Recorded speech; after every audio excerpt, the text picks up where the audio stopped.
किस्सा कहानी टीवी। ये कहानी है रामपुर गांव की, जहां अर्जुन नाम का एक गरीब लेकिन मेहनती लड़का अपनी माँ के साथ रहता था। उसे नहीं पता था कि उसकी मेहनत एक दिन पूरे गांव की सोच बदल देगी। सुबह का समय था। मुर्गे की आवाज पूरे गांव में गूंज रही थी। बाहर हल्की धूप फैल चुकी थी। सरोज चूल्हे पर पानी गर्म कर रही थी। उसकी आंखों में रात भर की चिंता साफ दिखाई दे रही थी। अर्जुन, ओ अर्जुन, उठ जा बेटा, सूरज सिर पर चढ़ाया। बस माँ, 5 मिनट और सोने दे। कल चौधरी की दुकान का हिसाब करते करते रात के 2 बज गए थे। बेटा, गरीब की नींद भी किस्मत वालों को मिलती है। ज्यादा देर आराम करेंगे तो भूख घर में पहले आ जाएगी। अर्जुन धीरे धीरे उठकर बैठ जाता है। उसके चेहरे पर थकान साफ दिखाई दे रही थी। सरोज उसके पास बैठ जाती है। कल रात फिर बिना खाना खाए सो गया था ना? पहले तुम खा लो माँ, मुझे भूख नहीं थी। माँ से झूठ मत बोल बेटा, तेरी आंखें सब बता देती हैं। आज महीने की 20 तारीख है। वो सूदखोर महाजन फिर आएगा। अगर पैसे नहीं दिए तो घर छीन लेगा। जब तक मैं जिंदा हूँ माँ, इस घर की एक ईंट को कोई हाथ नहीं लगा सकता। आज ही चौधरी मालिक से एडवांस मांगूंगा, कुछ ना कुछ जरूर हो जाएगा। अर्जुन रामपुर गांव के सबसे बड़े किराना व्यापारी चौधरी हरिराम की दुकान पर काम करता था। सुबह से ही दुकान पर ग्राहकों की भीड़ लगी हुई थी। कोई चीनी मांग रहा था, कोई तेल, तो कोई उधार का हिसाब पूछ रहा था। चौधरी हरिराम ऊंची आवाज में सब पर रौब जमा रहा था। ओ अर्जुन, हाथ चला रहा है या सपना देख रहा है? जल्दी सामान तौल, ठाकुर साहब इंतजार कर रहे हैं। जी मालिक। अर्जुन तेजी से काम करने लगता है। वो एक हाथ से दाल तोल रहा था और दूसरे हाथ से हिसाब लिख रहा था। तभी उसकी नजर दुकान के बाहर खड़े महाजन भैरव सिंह पर पड़ती है। भैरव सिंह उसे घूर रहा था। उसकी आंखों में अजीब सा डर और दबाव था। अर्जुन घबरा जाता है और जल्दबाजी में हिसाब की कॉपी में गलत लिख देता है।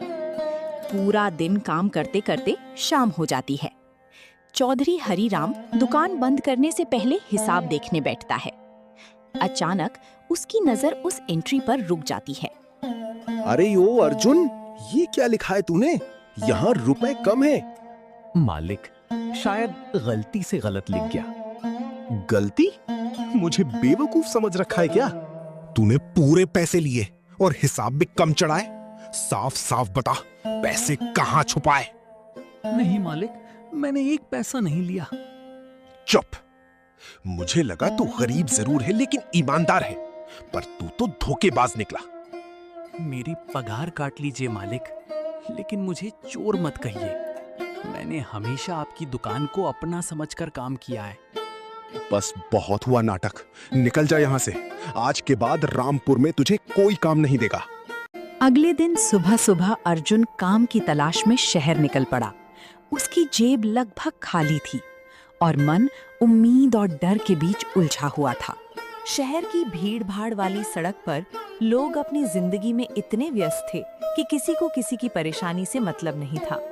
अर्जुन एक फुटपाथ के किनारे चुपचाप बैठ जाता है। उसकी आंखों में चौधरी हरिराम के शब्द बार बार गूंज रहे थे। तभी पीछे से एक आवाज आती है। अरे भाई, चेहरा इतना उतरा हुआ क्यों? अर्जुन पलटकर देखता है। सामने उसका बचपन का दोस्त कबीर खड़ा था। सब खत्म हो गया कबीर, नौकरी भी चली गई और इज्जत भी। तू इतना जल्दी हार मानने वालों में से नहीं था। जब पूरा गांव चोर समझने लगे ना, तब इंसान खुद से भी नजरें नहीं मिला पाता। चल मेरे साथ, तुझे कुछ दिखाता हूँ। वो अर्जुन को सड़क किनारे लगे एक छोटे से ठेले के पास ले जाता है। तवे से उठती गर्म भाप और मसालों की खुशबू हवा में फैल रही थी। ये क्या बन रहा है? मोमोज। शहर वाले इसके दीवाने हैं। लेकिन मैं ये काम कैसे करूँगा? क्यों नहीं करेगा? तू खाना बहुत अच्छा बनाता है, मेहनत से डरता नहीं। अपना ठेला क्यों नहीं लगाता? ठेला लगाने के लिए भी पैसे चाहिए भाई।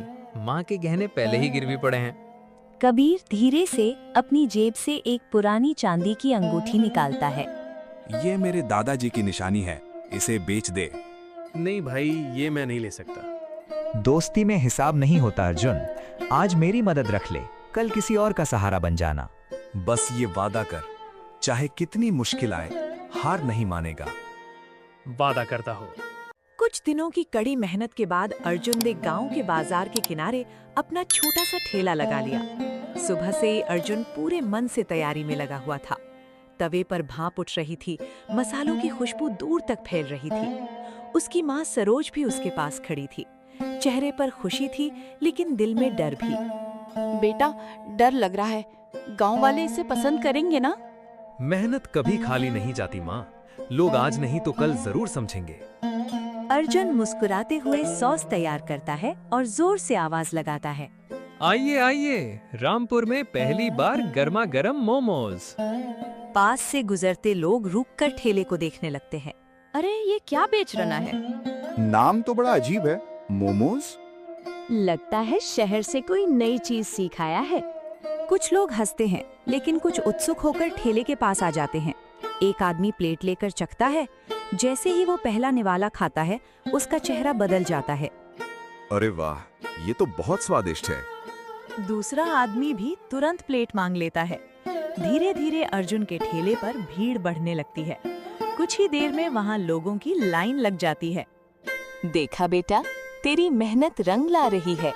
लेकिन दूसरी तरफ चौधरी हरिराम और महाजन भैरव सिंह ये सब की खबर पाकर अंदर ही अंदर चल रहे थे और कुछ बड़ा साजिश कर रहे थे। सुना है वो लड़का अर्जुन मोमोज का ठेला लगा रहा है और भीड़ भी बहुत हो रही है। अगर ये ऐसे ही चलता रहा तो लोग हमारी दुकानों पर आना बंद कर देंगे। फिक्र मत करो, कल तक इसका ये ठेला इसकी सबसे बड़ी मुसीबत बन जाएगा।